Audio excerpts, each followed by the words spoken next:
ماشي عبد الله حطها حلوه جدا على الشمال لعماد متعب، منتهى الخطوره. عماد وعبد الحميد سامي يرجع مره ثانيه وفاول، ضربه حره مباشره لصالح عبد الله السعيد على حدود المنطقه، واول انذار للنادي الاسماعيلي من نصيب عمرو السوليه.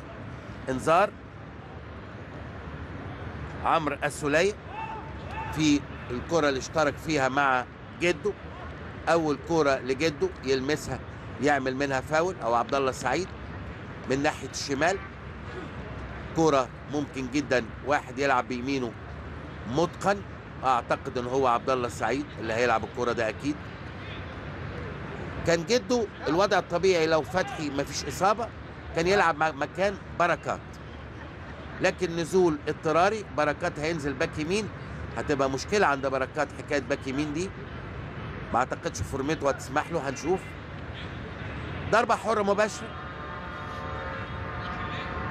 للنادي الاهلي، وليد سليمان وعبد الله السعيد، وتفكير الاثنين فاتحين بقهم والاثنين بيفكروا.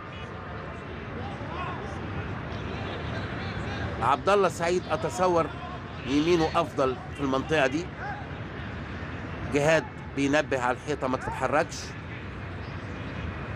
عبد الله وليد سليمان، عبد الله وليد داخل عبد الله وعبد الله والهدف.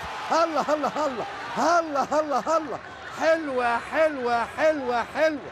عبد الله السعيد صاروخ ارض ارض، اول كوره تروح بين القائمين وتحت العارضه لعبد الله السعيد، قلنا عبد الله اللي يسدد من هذا المكان، حطها حلوه حلوه حلوه حلوه. يعوض الله، الكره حلوه والله يا سعيد يا عبد الله، يا عبد الله يا سعيد، حلوه حلوه حلوه حلوه في الوقت القاتل من الشوط الاول، وحيطه مفتوحه وجميله جميله جميله، وفي زاويتك يا صبحي، في زاويتك يا صبحي، الحيطه في زاويه